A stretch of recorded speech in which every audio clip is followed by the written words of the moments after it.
எளிமை, நேர்மை, அயராத உழைப்பின் அடையாளமாக வாழ்ந்த இந்திய கம்யூனிஸ்ட் மூத்த தலைவர் நல்லக்கண்ணு வயது மூப்பு மற்றும் உடல்நலக்குறைவு காரணமாக சென்னை ராஜீவ்காந்தி மருத்துவமனையில் உயிரிழந்தார்.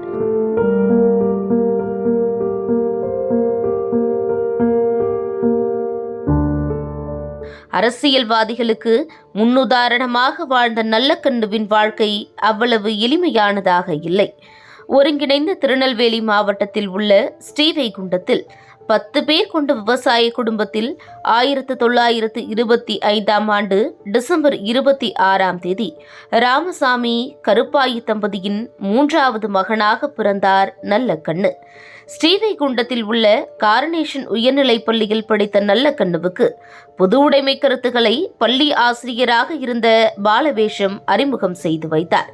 தன்னுடைய சிறு வயதிலேயே சுதந்திர போராட்டத்தில் தன்னை ஈடுபடுத்திக் கொண்டார் நல்லக்கண்ணு.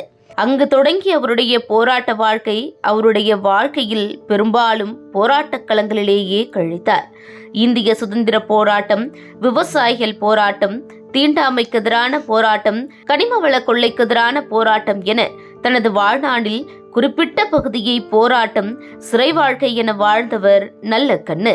தன்னுடைய 16வது வயதிலேயே கம்யூனிஸ்ட் சித்தாந்தங்களால் ஈர்க்கப்பட்டு கம்யூனிஸ்ட் கட்சியிலும் சேர முற்பட்டார் நல்லக்கண்ணு. ஆனால் 18 வயது ஆகட்டும், அப்பொழுது சேர்த்துக் கொள்கிறோம் என்று கட்சியில் இருந்த மூத்தவர்கள் சொல்ல சரியாக 18வது வயதில் இந்திய கம்யூனிஸ்ட் கட்சியில் இணைந்தார் நல்லக்கண்ணு. 1943 இந்திய கம்யூனிஸ்ட் கட்சியில் இணைந்த நல்லக்கண்ணு தன்னுடைய நூற்றாண்டுகளை கடந்து இறக்கும் தருவாய் வரையிலும் இந்திய கம்யூனிஸ்ட் கட்சியிலேயே இருந்தார். பள்ளி பருவத்தில் காந்தியவாதியாக இருந்த நல்லக்கண்ணு அதன் பிறகு கம்யூனிஸ்டாக மாறினார். வெள்ளையனை வெளியேறு போராட்டத்தில் கல்லூரி காலங்களில் இருந்தபோது போராடியதற்காக கல்லூரியில் இருந்தும் வெளியேற்றப்பட்டார். இந்திய கம்யூனிஸ்ட் கட்சியில் இணைந்த சில ஆண்டுகளிலேயே நல்லக்கண்ணுவுக்கு கிளை செயலாளர் பொறுப்பும் வழங்கப்பட்டது.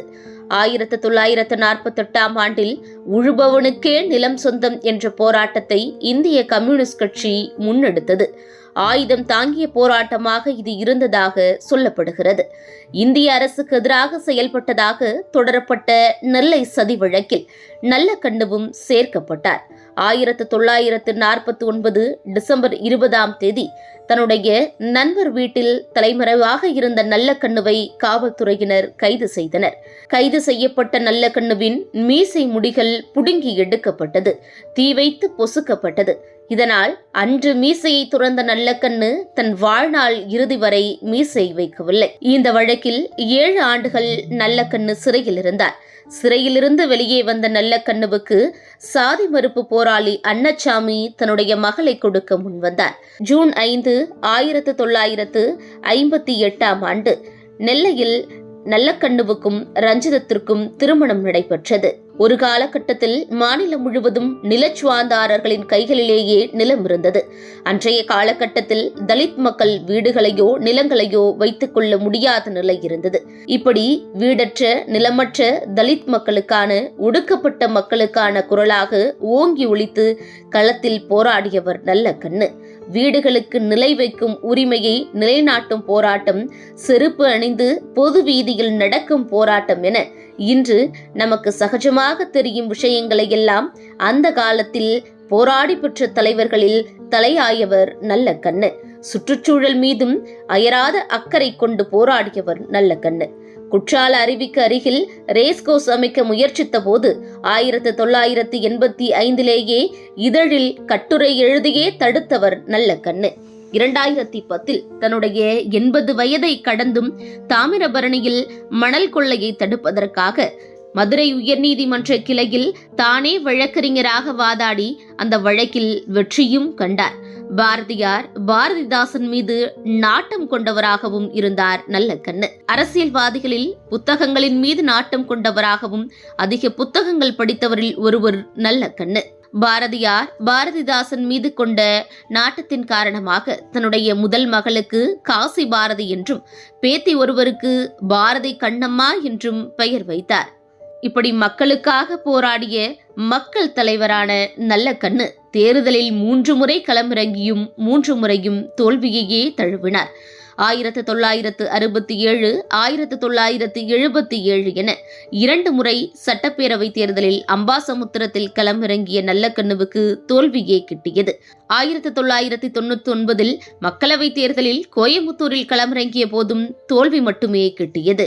தேர்தலில் தோல்வியிருந்தாலும் தன்னுடைய வாழ்க்கை முழுதும் மக்களுக்காக போராடுவதில் கொஞ்சமும் சோர்வில்லாமல் உழைத்தவர் நல்லக்கண்ணு.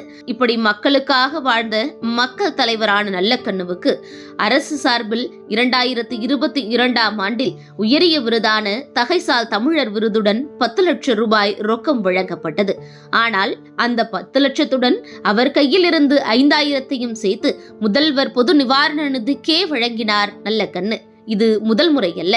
இதற்கு முன்பு அம்பேத்கர் விருது, கட்சி சார்பில் திரட்டி கொடுக்கப்பட்ட 1 கோடி ரூபாய் நிதி என பல்வேறு தரப்பில் அவருக்கு வந்த ஒவ்வொரு நிதியையும் தாழ்த்தப்பட்ட ஒடுக்கப்பட்ட மக்களுக்காகவும் குரலற்ற மக்களுக்காகவும் கொடுத்து தன் வாழ்நாள் முழுவதும் எளிமையான வாழ்வையே வாழ்ந்து மறைந்திருக்கும் நல்லக்கண்ணு இன்றல்ல என்றும் தமிழக மக்கள் ஒவ்வொரு நினைவிலும் வாழ்ந்து கொண்டே இருப்பார். Subscribe to One India and never miss an update.